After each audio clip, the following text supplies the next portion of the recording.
बनकरंजा ते चिंचपूर 48 लाख रुपये किमतीच्या पुलाचे काम बोगस. लात मारली तर पूल ढासळत आहे. केज तालुक्यातील बनकरंजा ते चिंचपूर या रस्त्यावर गावच्या जवळ असणाऱ्या नदीवर 48 लाख रुपयाचा पूल बांधण्यात आला. मात्र काम अर्धवट आहे. मात्र या कामाचा दर्जा बघून डोक्याला देखील हात लावण्याची वेळ आली आहे. ज्या गावाने विकासाची कामे करून राज्यात पहिला क्रमांक मिळवला त्याच बनकरंजा गावचा विकास एका व्हिडिओच्या माध्यमातून समोर आला आहे. बांधकाम झालेला पूल एका पठ्ठ्याने एका लाथेत पाडला. अत्यंत निकृष्ट दर्जाचे काम आणि या कामामध्ये मुरुमाऐवजी माती, सिमेंटऐवजी मुरुम वापरल्याचे दिसत आहे.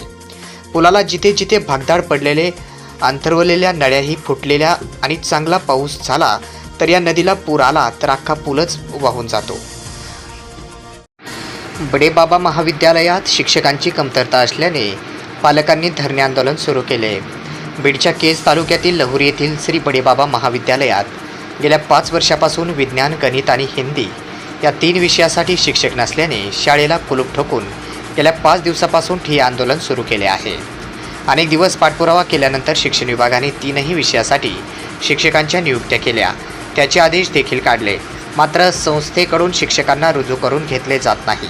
तर संस्थेशी पालकांना संपर्क साधला असता संस्था आहे त्या परिस्थितीत चालेल, तुम्हाला जे काय करायचे ते करा अशी भाषा वापरली जात असल्याचा आरोप पालकांनी केला आहे.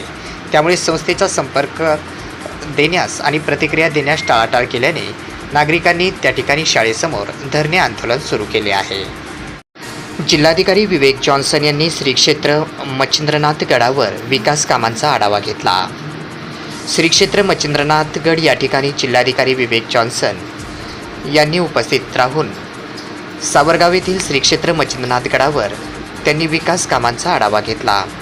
यावेळी असलेल्या विविध विकास कामांची प्रगती, भाविकांसाठी उपलब्ध करून दिल्या जाणाऱ्या सोयीसुविधा यांचा देखील त्यांनी आढावा घेतला. संबंधित अधिकाऱ्यांना आवश्यक त्यांनी तात्काळ सूचना केल्या. यानंतर आमदार सुरेश धस यांच्यासह जिल्हाधिकारी यांनी प्रसारमाध्यमांशी संवाद साधत विकास कामांची सद्यस्थिती, नियोजन आणि भाविकांच्या सोयीसाठी राबवण्यात येणाऱ्या उपक्रमांची माहिती दिली.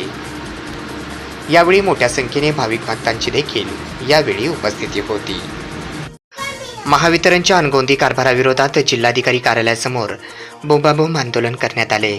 महावितरणच्या अनगोंदी कारभाराविरोधात तसेच स्मार्ट मीटर सक्तीच्या निषेधार्थ आणि विजेच्या धक्क्याने मृत्युमुखी पडलेल्या वडवणी तालुक्यातील आणि चिंचवड येथील माऊली गोंडे आणि शिरूर कासार तालुक्यातील हाजीपूर येथील कृष्णा उगले यांच्या मृत्यूप्रकरणी दोषीवर सदोष मनुष्यवधाचा गुन्हा दाखल करून त्यांच्या कुटुंबियांना आर्थिक मदत करण्यात यावी या प्रमुख मागणीसाठी महावितरणच्या नावाने जिल्हाधिकारी कार्यालयासमोर बोंबाबोंब आंदोलन करण्यात आले.